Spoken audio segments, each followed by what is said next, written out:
right, so it is just about 6:30, so we are going to get this started. Welcome everyone, and thank you for joining us for today's virtual program, Calming Holiday Interiors, Reducing Environmental Stress Through Sensory Design. My name is Madison McHugh, and I'm thrilled to host this event on behalf of Alumni Relations. As we head into the holiday season, many of us look forward to the joy of gathering with loved ones, but we also know that this time of year can bring its fair share of stress, especially when our homes are suddenly asked to accommodate more people, more energy, and more activity than usual. Today's session will explore how thoughtful, sensory-driven interior design can transform these moments from overwhelming to restorative. We are honored to be joined by Lisa Phillips, Assistant Program Director and Associate Professor of Interior Design and Interior Architecture at Thomas Jefferson University. Lisa holds both a Bachelor of Architecture and a Master of Education from Temple University, and her research centers and senses the user experience with a particular focus on design from wellness and stress remediation. She brings a unique blend of expertise in the interior design and environmental psychology, making her the perfect guide for today's conversation. We're also pleased to be welcomed by Jeremy Zerb, a proud 2005 graduate of the Interior Design program at Philadelphia University, now a part of Jefferson. Jeremy's extensive background spans luxury retail design and his current work in restaurant design and development for Chipotle. His career rooted in creating engaging, brand-driven environments that elevate the user experience. Today, Lisa and Jeremy will walk us through how elements like acoustics, circulation, texture, lighting, and even scent and taste can help create supportive, memorable, and calming holiday spaces for both the host and the guest. We will have a question and answer at the end, so please type any question you would like in the chat during the event. The session will also be recorded and posted on our YouTube after this. Thank you again for being here. And with that being said, let's get started, Jeremy. And Lisa, I'll turn it over to you. Thanks so much, Madison. That was a really nice introduction. We really appreciate that. I think we're going to start really quickly, Jeremy, with just talking about how we know each other. So, of course, I taught Jeremy quite a few years ago now, I want to say. Exact number. It is, yeah, we quite a few years ago. It was right when I first started to teach. And we got to know each other through alumni events and things like that even more. I would say we always got along even when you were in school really well, and through alumni events we got to know each other even more, and then we became friends through the years. And so we've always stayed in touch, Jeremy. Oh, absolutely. Yeah, we've always just been really fortunate to stay in touch. So when this event came up, I thought about Jeremy for a few reasons. First of all, he's always been an amazing interior designer, but also I have the benefit of having hosted many smaller get-togethers, primarily family get-togethers, family and friend get-togethers, but I would say at maximum maybe 12 to 14 people at a time. Whereas Jeremy hosts both intimate get-togethers as well, but also very large get-togethers. Yeah, I mean, I think probably close to 40, 50 people at a time at home, which is a considerable amount of people, I think, to have in your house at one time, depending what your, space constraints are. So it's a little bit of a challenge and a different mindset, I think, than hosting just like a small private dinner. Right, right. And so I think that we will balance each other very well, and we can speak to very different kinds of aspects about what stressors occur and maybe how we can facilitate some mediation of the stress. Now, I do want to say there is no way to mediate all of the stress, particularly through interior design. We wish that were true. I wish that were true, but it is definitely not going to happen. But maybe we can give you some tips on what might bring some stress through the holidays and ways that you might be able to think about it in a different way. I think in any of our environments, you want to have a lot of joy, a lot of energizing environments in your space, but you do want to balance them a little bit with some anti-stress environments also. Absolutely. And so by understanding what brings in energy and what brings stress, maybe you can have a better idea of how to be able to balance them a little bit more. So yeah, so we can kick it off. I think first of all, we want to talk about what we think brings stress What to are hosting, stressors? to hosting around the holidays. I know for me, even just cleaning. I mean, even to have Jeremy Yeah. up. We're at my house right now. I will say, even just cleaning to have Jeremy up. Cleaning to me, not that my house is a wreck, but just that extra layer that you do when you know you're going to have people over. Cleaning for me, Jeremy. What are some things that you Cleaning, have? the menu, Oh, dietary restrictions, for what sure. people are sensitive to, even if they're not allergic to something, you have to kind of make everybody happy and have on hand what everybody needs to keep, the food craving, that hunger stress down a little bit is an important consideration, I think. For sure. I actually keep a note in my phone of what people eat, don't eat, allergies, those sorts of things. Yeah, it can be very difficult for sure. We always think about if people are spending the night, that can add a certain level of stress as well. If you have no matter how large your home is, when you are adding tables, if you're, adding additional tables, I think that can definitely, All of a sudden you have stuff that doesn't live here normally. It's like, what do I do with all of this? How does this work? yeah, definitely.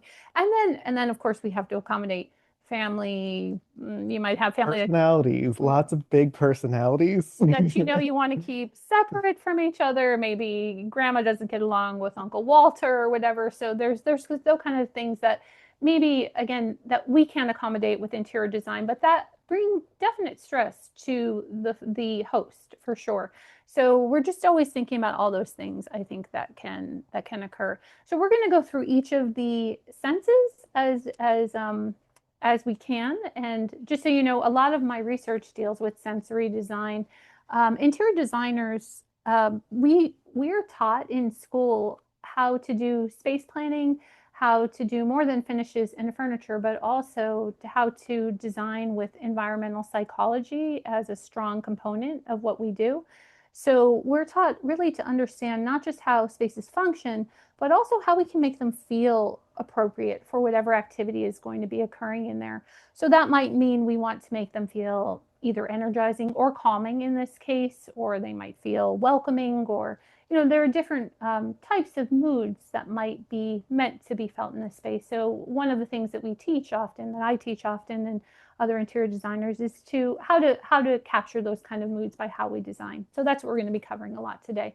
So I think the first one that we're going to talk about is kinesthetic, which is an odd one to start with, but I do want to start with this one because I think this is one that we really cover a lot in interior design school. And kinesthetic is basically how people move in space, how they position their body in space. And for us, that's going to mean how people circulate in a space.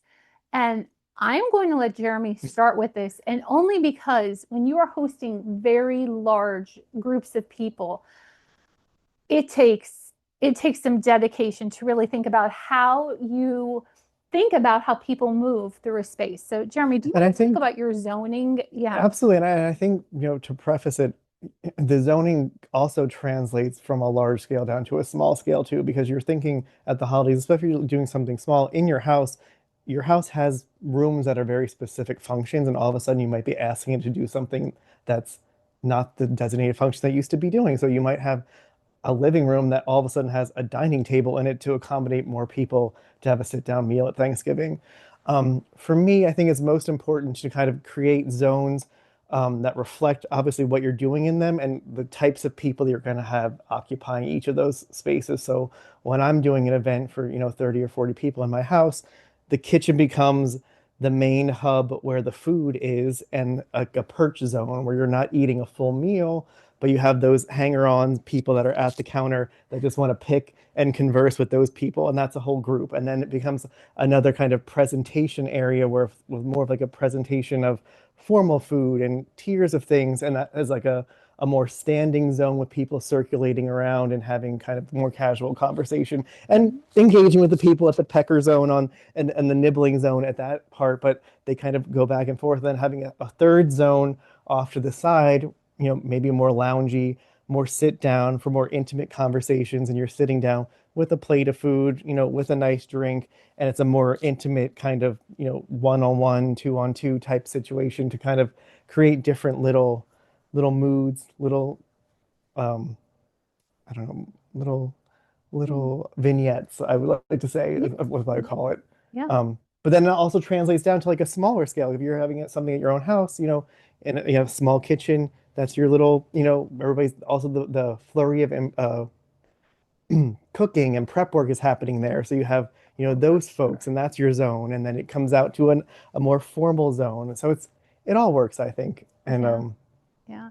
And we're going to talk later as we talk about lighting and that sort of thing. The you can consider how the lighting will work in those zones also, and we can continue to talk about that when we talk about lighting too, because each of those zones can be personalized through all of the other aspects of the senses as well.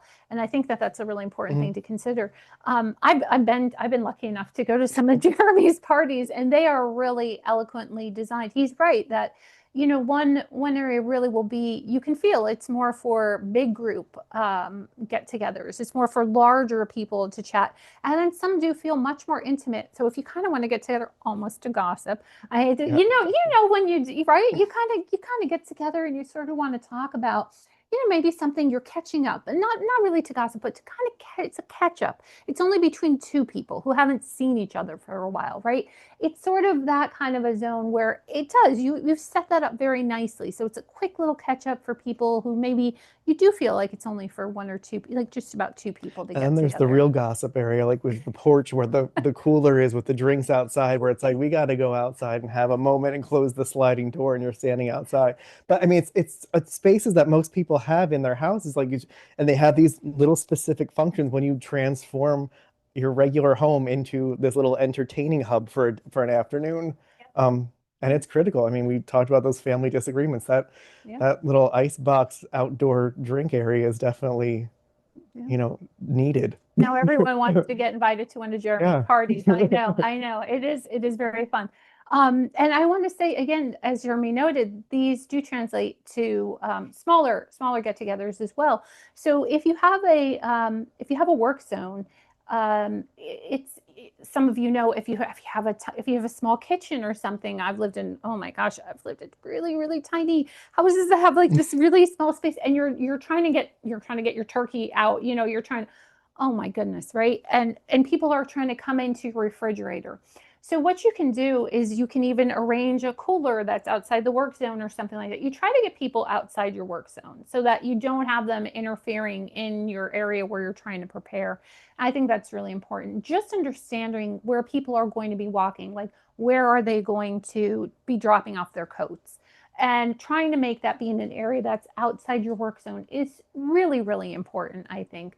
And then another thing that I think is really important too is considering all the people that are going to be coming over when we're talking about circulation. The couple of groups that I think can be particularly, I don't want to say problematic, but of note are seniors, children, and pets, right? Because for all for all different Yes. reasons, right? So seniors, a couple of heads up that I always like to point out is my own family is we have lots of seniors in it, and you might have walkers, you might have wheelchairs. If you have any kind of high pile carpets, they may have difficulty navigating on them. So you may want to you may want to pick a seat that's at the end if you have any high pile rugs, because they may have trouble navigating across those. So you may want to be really aware of those kind of circulation issues of them walking across that. Another thing is that a lot of seniors have trouble getting up and down in chairs that don't have arms on them. So if Low you could, chairs. yeah, Everything's so low. yeah, low furniture and furniture without any kind of arms. So if you do have any chairs that you might be able to have a dining chair with arms, try to reserve that for any of your senior guests who have mobility issues. Any kind of kids, again, if they have trouble, if it's low seating or something like that, you want to make sure you're Like the considering throw kids. rugs, throw them in the closet. Yeah, You don't need it. If yeah, you're having a bunch of people over, it's just going to be a tripping hazard for everybody. for sure. High heels even Yeah. get stuck in throw rugs, things like that. They might be cute for us, but during the holidays, pull them up, just trouble, Yes. trouble, and even pets, things like that can be problematic for pets as well. And of course, when we have our own pets, sometimes they can be um, Nothing but sweet angels. nothing but sweet angels.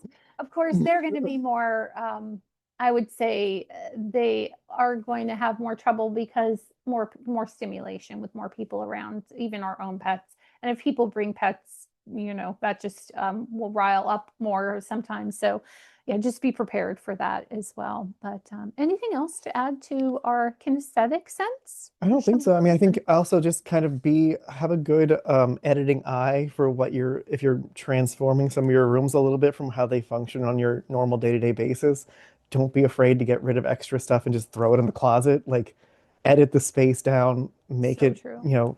make it work for what you're going to be doing that day So or true. days. Reduce clutter. Yeah. It's really fair. It's like the Yeah. mad dash. You just run around Yeah. real quick and throw it all in the closet before everybody gets there and So nobody true. has to know. And especially if you have like little kids or something, if there's something that you don't want to get broken, Yeah, just get the do clutter one. away. Like Yeah, just don't, clean it up. yeah.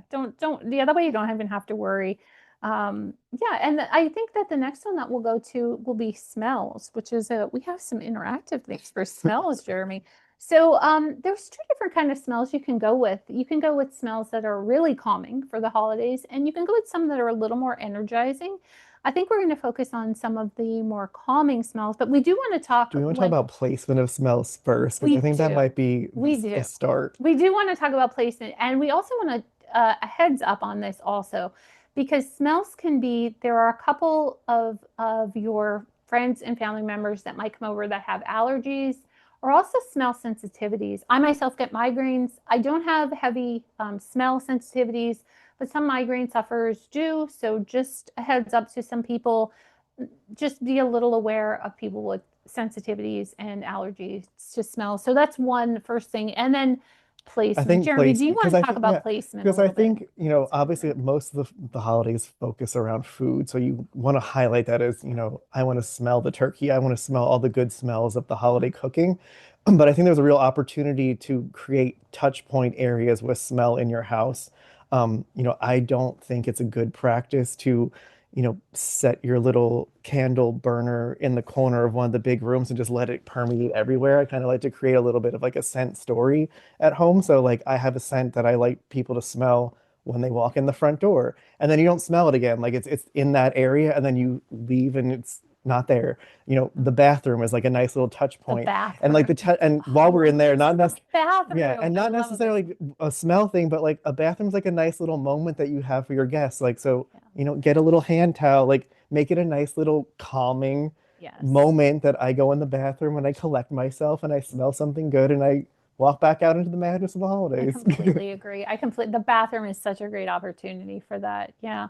And so there are many different kind of smells. I know you love lavender. I I know do. you, yeah, Your lavender's bergamot together was one of my yeah, things. we actually had let me see, this is the bergamot actually. Yeah. We have some you can use these. These are essential oils. You can put them on diffusers, but you have Yeah. yeah, bergamot is one of our yeah, bergamot is a really good festive one for around the holidays. If you don't know, it has a how would you describe if Little you don't know bergamot? citrusy, yeah, a little It's citrusy, citrusy. Yeah. a little peppery. There's a little pepper undernote Citrusy there. peppery. Yeah. Yeah. Zesty. There's zest in there. But you can get these in essential oils and put them on diffusers. You said you use lavender right in your, what did you say? Yeah, I use it in the laundry. Yeah. So I use drops of bergamot and lavender on the wool dryer balls, like in my laundry, so it makes your towels and everything smell really nice and fresh without using a dryer sheet. That was a tip I did not even know. I thought that was And it really, kind yeah, of comes out of your dryer a little bit too, so you smell it in the house a little bit too. So it's nice. that's a And it good doesn't tip. last that long, so you smell it, it goes away. That's a year-round tip there. Yeah. That's just not just a holiday tip. This actually is frankincense. I ordered this because I had read about it having a calming effect, and Jeremy and I had never really smelled frankincense before. You hear about frankincense a lot, but Yeah, we I've had never smelled it like in its pure yeah. form. I've always smelled it mixed in with other things, but it has a very nice like earthy base to it. I really Again, like it. peppery, like a deeper pepper smell than what the bergamot has, but Very it's very holiday, nice. very holiday. I think, and not just like all winter holidays. I Yeah. feel this could be I really would good almost wear that as for. like a cologne, like just a little drop. Just You it's a could do nice little. I agree. I agree. Really good, really nice for holidays. So frankincense and bergamot. Vanillas can be really nice. Are you a vanilla guy or not? Pete does, I my husband doesn't If do it's not vanilla. too sweet, and I Okay. usually like You it can do mixed with something super else that's like, vanilla. I like when it's like a smoky vanilla when they has more of that Okay. earthy undertone. This one, This is a oh, little cream. sweet for me. Yeah. This is like a fall pumpkin-y Love creamy vanilla. I love any vanilla.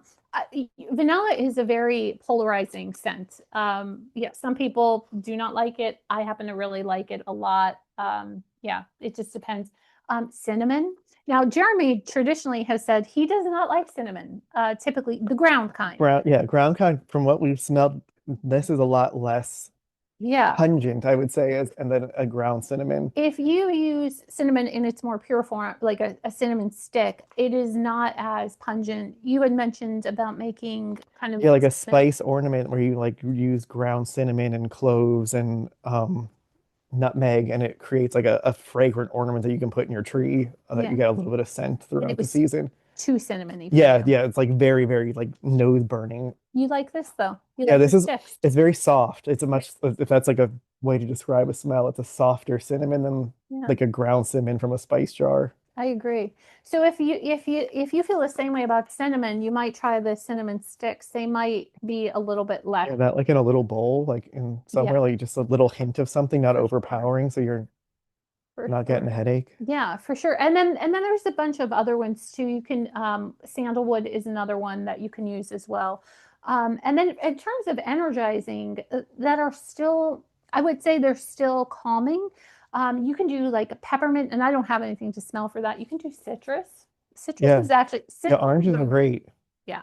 Now, And unfortunately, they oranges are don't great when know you because slice them and like dehydrate them in the oven. Like that's and with a little bit of like cinnamon or spice on top of them, that's a great smell. And you can like boil that. Like you can boil that in a little pot, like in the back corner of your stove. Like super cheap, easy holiday smell. anything citrusy we love. We love it for Thanksgiving. We love it for any of our winter holidays. Citrus is going to be a good one. Anything with ginger, anything pine, even though it's a little bit energizing, I would say you're going to get energizing but calming still. It still has that vibe underneath that's going to hit calming. So, and the nice thing I like about these, I don't feel like they're overwhelming because they still have that natural feel. I Mhm. feel anything natural is not going to hit overwhelming for people. So, anything else? Do we hit I most think smells? that's pretty I much feel everything like with smell, I feel good. scent I stuff. feel good. Feel like we got smells. And please be thinking of questions if you have them. Of course, we'll answer questions at the end. The next one's a sense of sight, and we are going to cover two topics with the sense of sight: color and lighting, which are both related. Um, so, what colors do you think of when you think of the holidays, Jeremy? How I about mean, Thanksgiving? Let's talk Thanksgiving first. and always orange.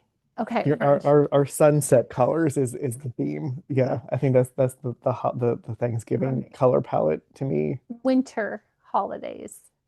I'm very much a tried and true green, shades of green, white Okay, and silver. okay, I'm okay. not a super fan of traditional red and green for Christmas at my house, Fair. but I appreciate it. I appreciate it definitely, but it's Let's not see. really my color palette. Not the red and green. Okay, Yeah. okay. I pulled out some. I grabbed. I like props. So I pulled out some napkins that I have that I think are great. All kind of colors of Thanksgiving.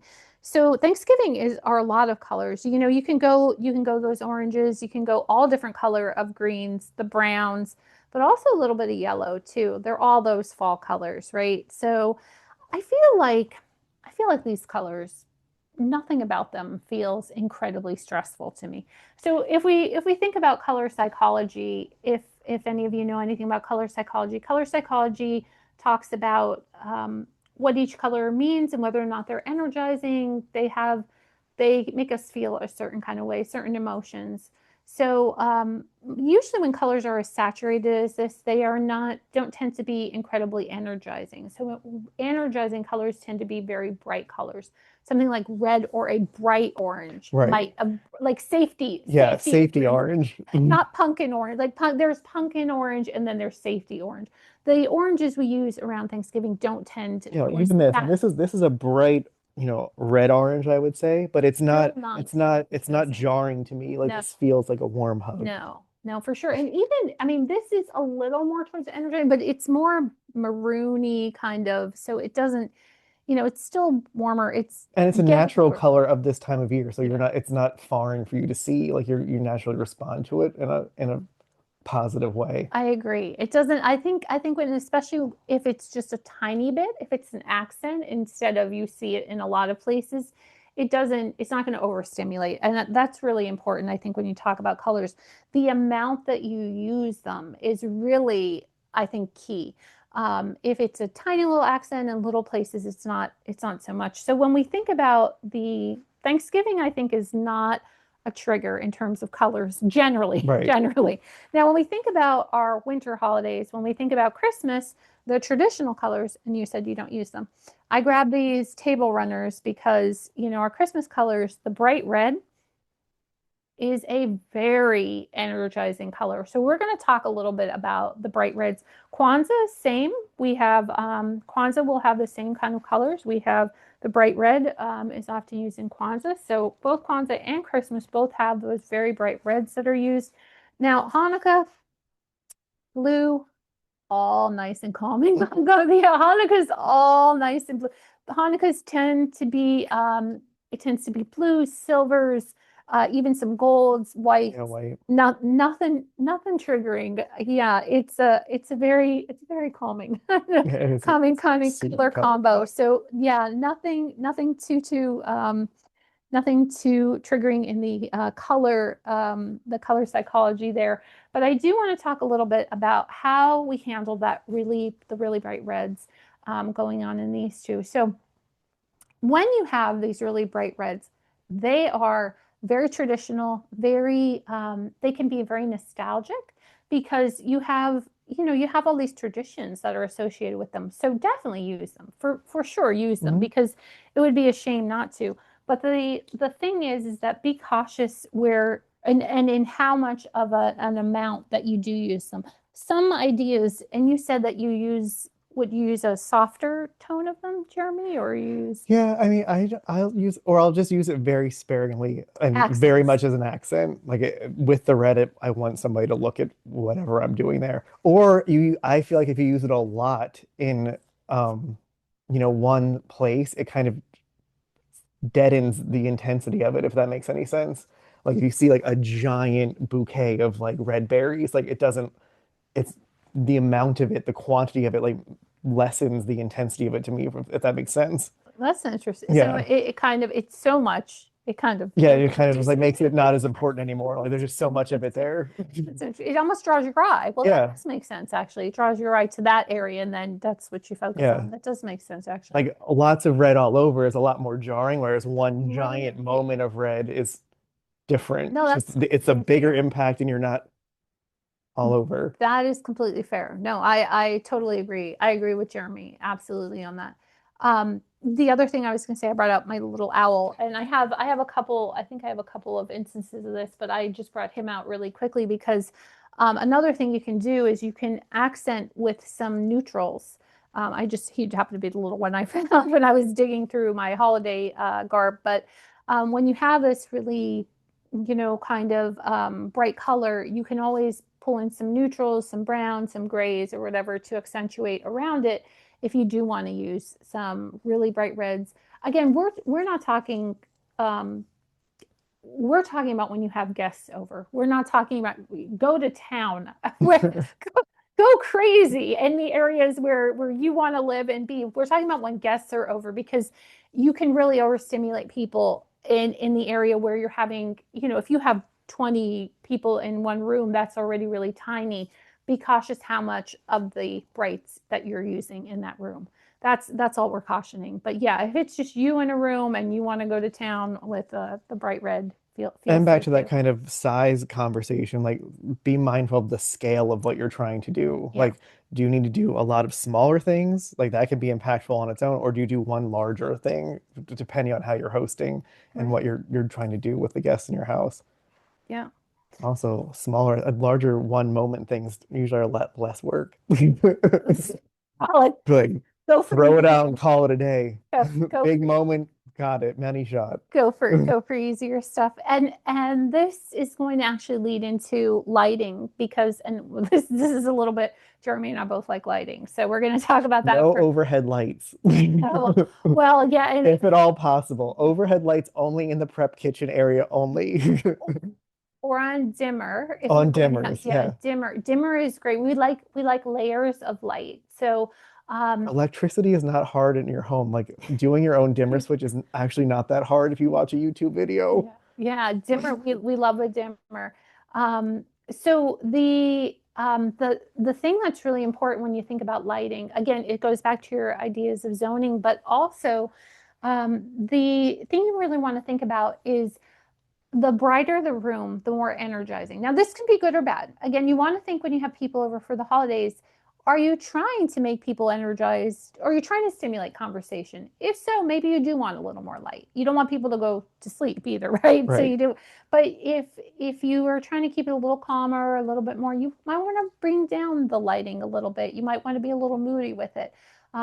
If you take a look in here, we've got a little bit of orange lights going on, and we want to show you how we accomplish that in case you're digging Yeah, that so vibe. I think one of the big things about the holiday stuff is, especially when you're hosting and you don't do this all the time, is your solutions don't have to be permanent.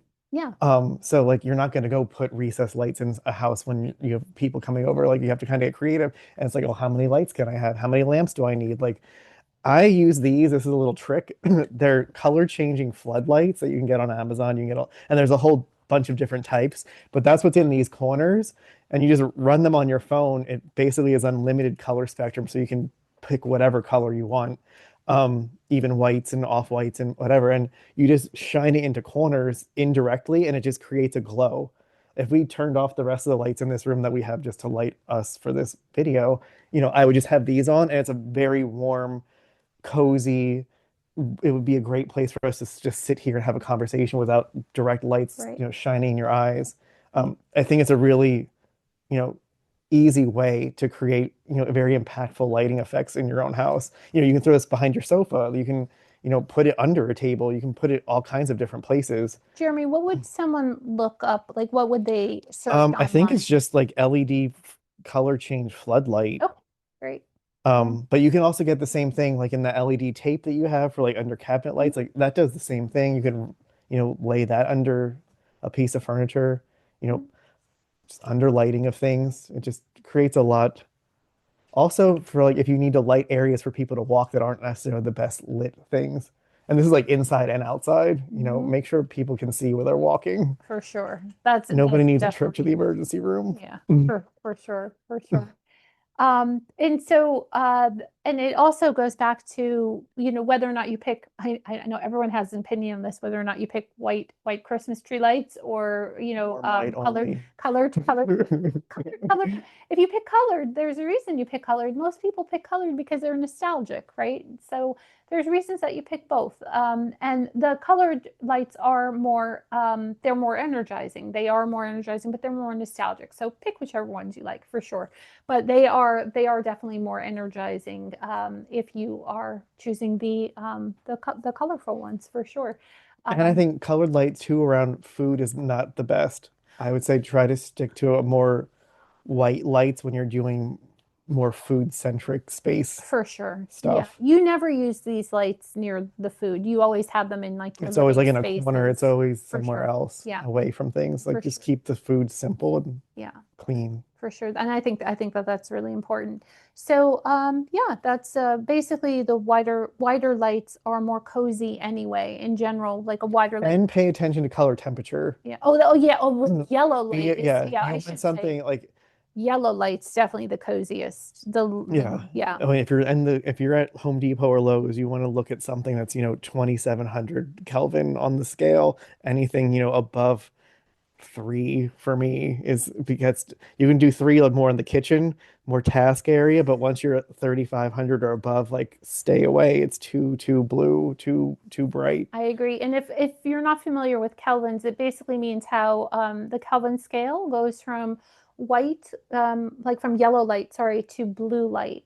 and in the middle is a white light. So, right, so it's I like, think like most big box stores now usually have like a little demo section. I know IKEA has yeah. the same thing where you can press the buttons and see the different color temperatures. Like Mhm. make sure you're not grabbing the wrong box. And they do a good job, I think, now the different manufacturers that like the warm ones are definitely like orangey yellow boxes and the Yeah. other ones are definitely more blue. So don't grab the blue box. Yeah. Unless Unless you you need need blue unless lights. you like need a task light, but Yeah. Yeah. anything else for a lamp, it needs to be orange or yellow. Yeah.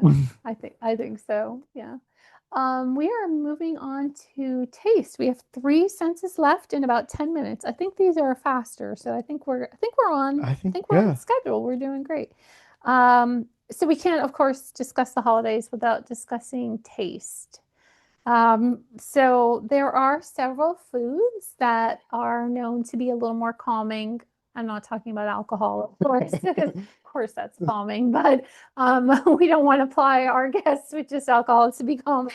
But of course, there's things like teas that we all know are calming, like chamomile, green tea, things like a that. non-caffeinated tea. Yeah, non-caffeinated. But there's things that you may not think about, which are things like berries are really good.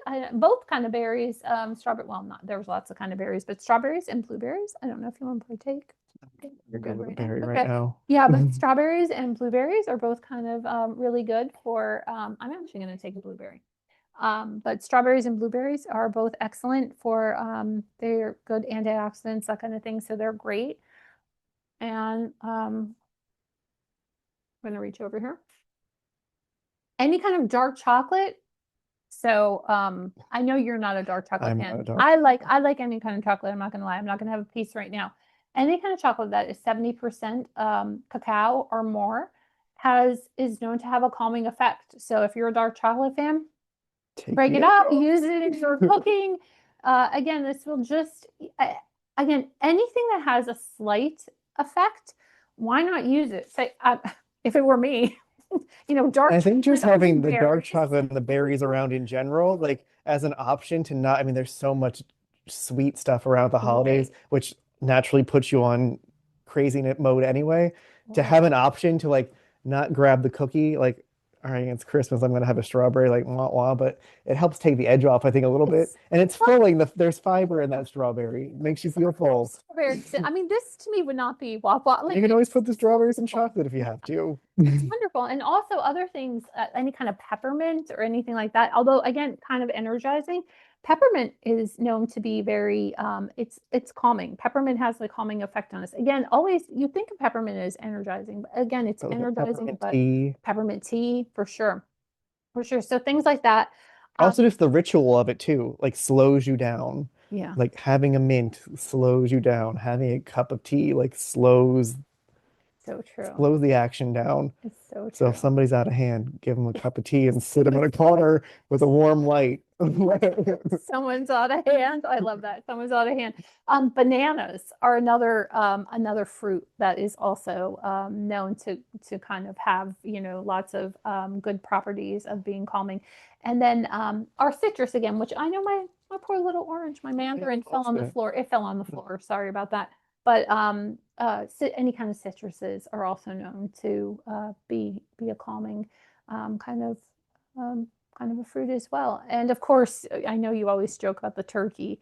If you're having turkey, Tryptophan. tryptophan, but yeah, but we have definitely some possibilities of calming foods for sure. And then I think the last one that we have, oh, we actually have two. We have sounds. Out of sound. Sounds are important. So Sound. so there's two different aspects to sound. One of the aspects is about mitigating sound. So when you are around in the holidays, one of the issues you may have, if you have very high ceilings, which is not, Jeremy and I both own older homes, that is not a problem Yes. for us. We both have lower ceilings. But if you have a newer home, a lot of them have higher ceilings, and often sound will bang around in them pretty badly. If you have a lot of people over in particular, the issue, especially if you have very long tables where someone's trying to tell a story and they try to tell it down the whole table. The sound can just bang around in those kind of spaces. And if you know that you already have an issue with sound where it's already a problem in the space, you may want to try to mitigate that. There's a couple of things that you can do, which again, some of these may be obvious, but I'm going to list Yeah. them anyway. You can use, of course, a tablecloth. That's one that's easy. You can add or table runner. Yeah, table runners, Yeah. um, cloth napkins help. Cloth napkins. Cushion, Yeah. yeah, placemats, cushions on your chairs if you have like wood chairs. Yes. Also helpful for seniors and Covers. yeah, or yeah, like a full slip cover over like a dining chair helps. There's You know, also you can get like a table pad that you can get that can actually go underneath your tablecloth, which can help with spills also. But that actually anything that has cloth, any kind of cushion will help to remediate some of that sound.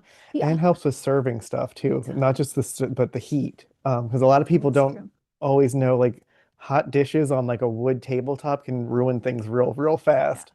Yeah. So like a protective pad underneath the tablecloth is, I have one that's cut to fit my table, but it's, Smart. a quarter of an inch thick, but I can put anything on it. It's really Doesn't ruin the smart. wood veneer. Yeah. Yeah. It's a good investment, particularly if you have spaces that can be really noisy or a table that you definitely want to Yeah. protect. The one other thing that people don't often think about are plants. So if you happen to have maybe more plants that are in another room that are bigger, maybe on the floor, maybe you can move them in as long as they're out of the way. Again, think about those circulation paths. We always want to Yes, keep the yes. circulation paths clear. But you could always move them in. Broadleaf plants in particular are really good for acoustics. So they'll help with sound too. They'll help to break it up a little bit. And then the other thing we want to talk about with sound really quickly is music. Music. Do you want to talk about music?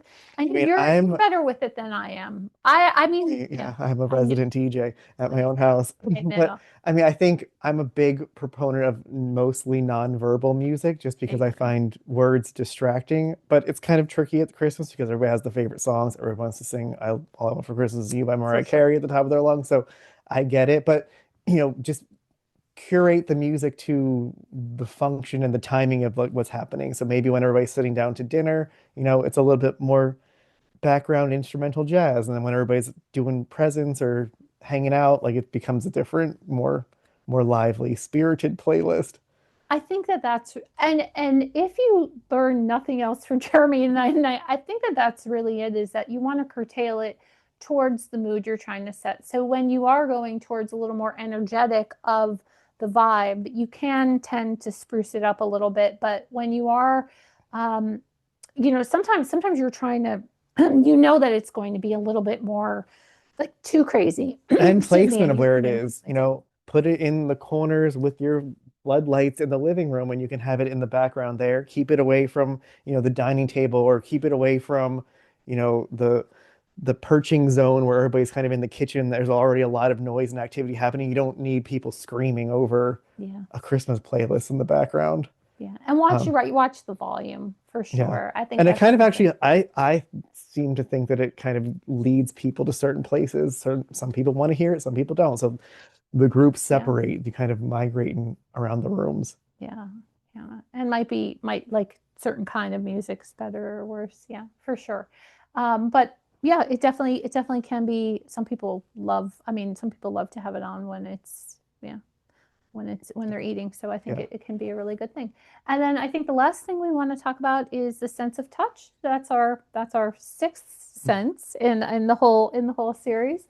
And so touch is just that we don't have too much to talk about with that, but the main things to think about when you're talking about calming interiors with the sense of touch is really thinking about natural interiors. So we are calmed by things that we touch that remind us of nature.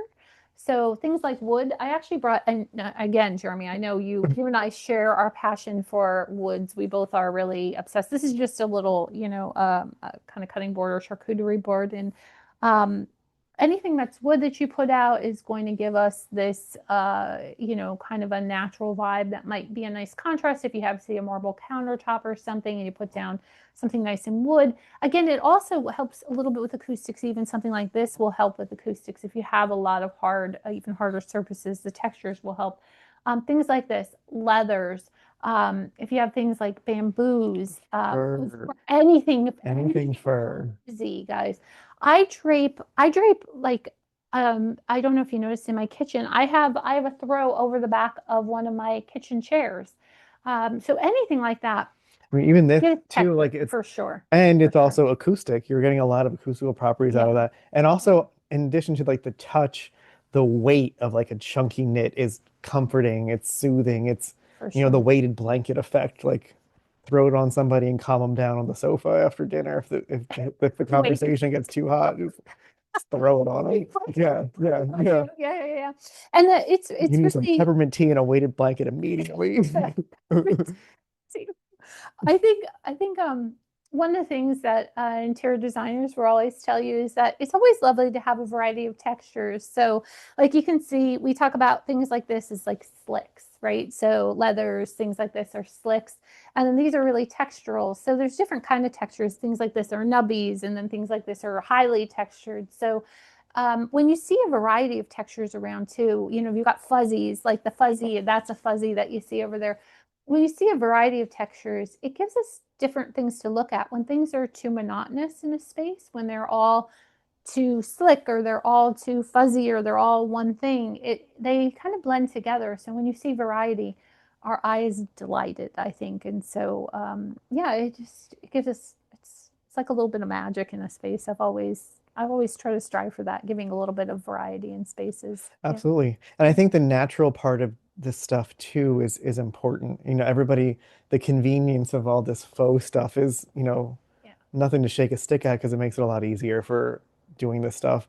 But keep in mind, like when we talked about touch points and the scent part of like a touch point, you know, put some effort into that and like, put a little sprig of like fresh pine in the bathroom. Like somewhere, some focus attention on like where people are gonna get up close and personal things.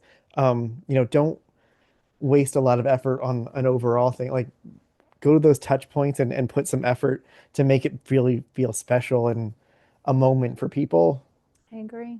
It's Yeah. nice to go in a bathroom and be, oh, it's because your natural reaction is like, that looks really nice. Is that real? And then you're like, oh, it is. And then the pine needles fall over the place. Um, but it's like a nice thing to have. It's an experience. Like it's a Yeah. nice experiential Yeah. moment to have. And you're alone, so Yeah. you can Yeah. do it, You're like, right? yeah, Because nobody you're has not to going to feel know. like you're being Yeah. judged. Nobody has to Nobody know has to you're the know. one who put the Yeah. pine needles Yeah. In everywhere. the Yeah. trash. Like it's in the toilet right away. Yeah. No, it's true. It's true.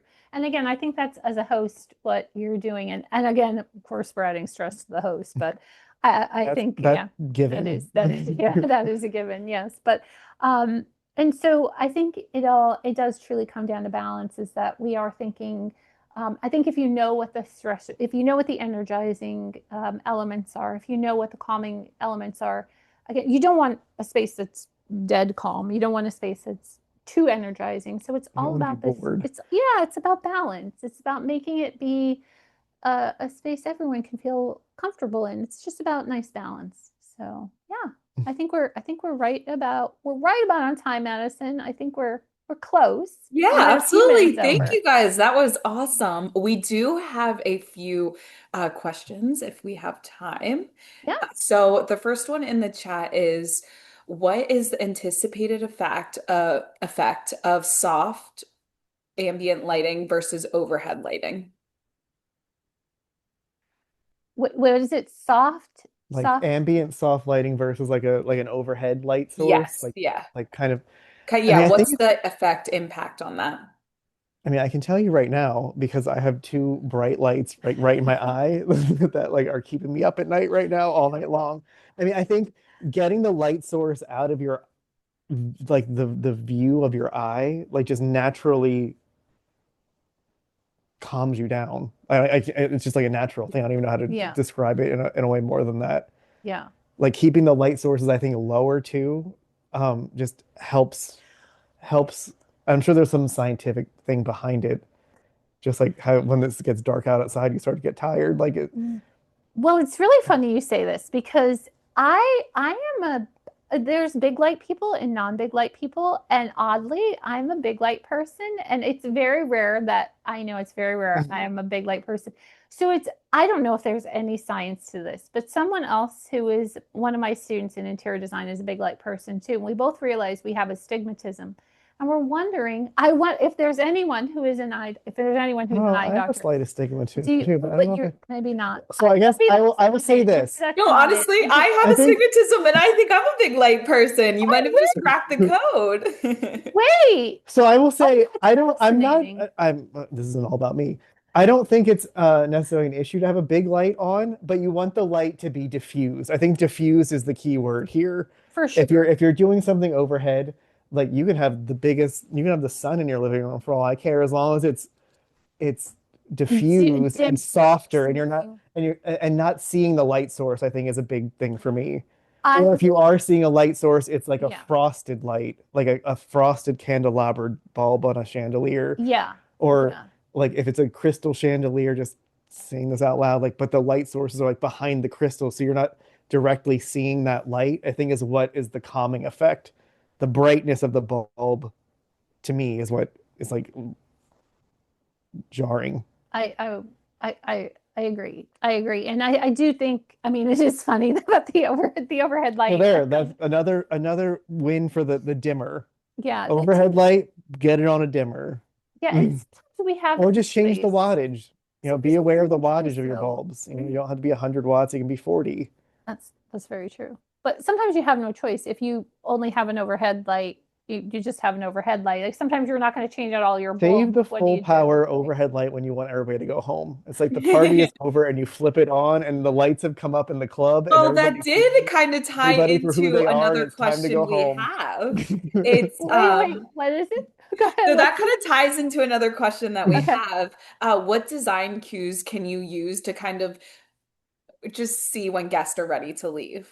Yeah, turn the lights up for Yeah. sure, for sure. I mean, it's Yeah, like a trick. I mean, like creep yeah, the light level up. It's the club is closed. Again, the dimmer. It's time to clean the floor. We gotta go. for sure.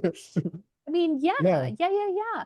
I mean, also stopping music. Yeah, stopping the music. Yeah, Together, stopping the stop the music. music. Yeah, For yeah, most people, it's like you like, oh, yeah, like because you get used to if it's on the whole time, you're used to it being there, and then yeah, all of a sudden that background gray noise is gone, and you're like, oh, like that's yeah. interesting. It's a little bit of a jar, like, Uh, oh, something just stopped. What's going on? yeah, because you have yeah, I mean, you have the same rhythm that's going on the whole time, and then these Also, things. just start cleaning up. Yeah, start the I dishwasher. mean, but again, it's also stress free. You have to start putting your house back together because you're the one who lives there. Yeah, So, all right, time to put the dining room chairs back to where they belong is a good cue. Like it's yeah. time to evacuate the dance floor here and go Yeah. home. It is tricky. That is those are some of the stressors, right? Of people not realizing when it's time to go or yeah. All And right. that's a So big the panic next for me. question. I know that's a hard one. Any suggestions for kid proofing your home from rambunctious kids? Oh. Oh, heavens to Betsy. Heavens to I'm Betsy. I'm This gonna is have to I don't know, I might have to tap out of this one because nothing is too dangerous for me at home. yeah. Yeah. But I do have small dogs. So, I mean, I Yeah. think it's just keeping stuff off the floor. If you're using, tablecloths, things like that, making sure there's not stuff for people to rip off of things, design proofing your home. Everything has a cord. Like, make sure the cords are out of the way, Yeah. wrapped up. Also, just makes your space look a lot neater when you coil up a cord and tuck it places and it's out of the way. Yeah. Visually, it's less clutter. It looks more polished, and you're also not creating a tripping hazard anymore. I I agree. It can be really challenging. You have to really I think when you have to really look at your house. This comes from two different. I think you can look at this from two different points of view. Is the one is looking over your house, making sure because sometimes you might drop items when you don't have children, and they might roll under, and you're Yes. like, I'll grab that thing later or whatever, and you don't grab it, and then a child could choke on that or something. So you really have to go over your house and make sure there's no choking hazards. Make sure like you said, things, the cords, like things like that. But then you also want to think about it in terms of if you don't have children, you may have some things that you've curated over the years that you have to make sure you move up to higher levels or that you remove because they could pick them up and break them. And I don't like to have to patrol kids. Like I No, feel absolutely bad. not. Yeah. Want to And have I to do think too, that either. as So just as a really, host, you yeah, kind of have to um s- separate yourself from some of your belongings and understand that stuff might get, Yeah, I don't want to say destroyed, yeah, but there's opportunity for stuff to happen. So, I mean, agreed. again, another soft cover type thing, slip covering. Yeah, If you have a nice sofa, like go to Home Goods or somewhere and get a nice little slip cover to put on it so you can relax yourself and not have to worry about somebody spilling cranberry juice all over your yeah, sofa. yeah. Yeah, so just yeah, exactly, exactly. It might not even be a kid who's responsible. It could be somebody who's overextended themselves, right? Yeah. So yeah, I mean, I think you have to think if you purchase some things, move them. If you've maybe been a Low little foolish things, like with things that things, like people could easily, people, small children, like or everything is a scissors. jungle gym. So like, Scissors yeah, could fall over. Again, it's just looking over the house with an eye for who your users, who your guests will be, and making sure that, I mean, you can't guarantee 100%. My own, oh gosh, yeah, things happen. I mean, I can't tell you. I mean, my own kids have had, on Thanksgiving one year, the kids were running and one of our children fell. On Thanksgiving, we had to go to the emergency department. Things happen. It's a shame, but I mean, they weren't doing anything crazy. It just happens, right? So, yeah. I mean, So we have a few more questions. How many different textures can I put into a room before it looks like a disorganized attempt at interior design? well, I mean, that's a low, I mean, I don't know. I think it all just depends. So I think there's a style question here because I think if you're a more eclectic style person mm, in your mhm, interiors, I don't think there is a limit. mhm. As I long as agree. I think I don't think there's a technical answer to that question, unfortunately. I wish that there was, be like, no, it's five. And if it's six, then Yeah. you have to take one out. So it's kind of just a personal preference. I mean, I think you kind of can just see a little bit how it kind of, I I don't I know. think it depends how many. I think part of it has to do with how many patterns are on those textures And I too, think maybe it's also right? more colors True, true. because you can, I Color mean, and yeah, pattern yeah, together. You yeah. put all that I together. mean, I think the texture Yeah. itself is unlimited. Yeah. If everything's like a cream beige, very neutral palette, I don't Yeah. think there's a limit to really how many textures you could have. Yeah. It's more how many colors are in Yeah. that kind of realm that mood you're trying to capture. To me, it's color and scale, because if those patterns and things are, yeah, because if you have small textures like this, but then if you have really large patterns on things, I think it I can think clash people with your struggle with scale a lot. scale. Yeah. Scale of pattern, I think, is Yeah. is something that I think a lot of people struggle with, and I think that is the big thing that makes something not look I well agree. designed. Yeah. And some people are afraid of it. I mean, I have to say, I struggle more with pattern, I think, than I'd like to. I think pattern is one of the bigger challenges that many designers face, quite honestly. I think, maybe I have one or two in a room, but I think once I go past that, I get a little overwhelmed myself. I tend to like more calming spaces, though. So maybe that's a personal thing. Yeah. But All right, we have time for one more question. Any tips to keep the home cool? With so many people around, with all the cooking, my home gets very warm. that is a really good question. So, I mean, I'm just a fan of having the windows open or turn the Yeah. AC on. But I mean, I think what the problem with that is, especially in the middle of winter, is people get cold. Yeah. So I actually had the windows in my house replaced to be double hung windows. So when we have people over, we crack the top window. So you're letting the cold air into the top to dump the warmer air down and Yeah. around. So you kind of create that, old-timey Victorian, air circulation flow happening. Yeah. So for But if those, that's not an option for you, um, I don't know. yeah, I mean, if you have even just a fan that you can start early, exhaust fans, turning them on early, I would say, earlier than you think you need them to get that heat out very early. I would start that very early. I think that's what happens, is that we often wait on that exhaust fan until the heat's already there. I would just start exhausting very early. And then even just regular fans, like bring them in early and kind of get it moving around. But I completely agree. This is always an issue. Or at least even if you have a second floor, open something on the second floor so you're getting Yeah. that cold air coming from upstairs and trying to create some kind of circulation so you're not getting cold air dumped into the space where you actually are and being frigid cold in one area and it's super hot in the kitchen and Jeremy, you yeah. raised such a good issue. You raised such a good point, though, about double hung windows. I think so many people just treat a double hung window where they only raise the bottom ever, but double hung windows are double hung for a reason.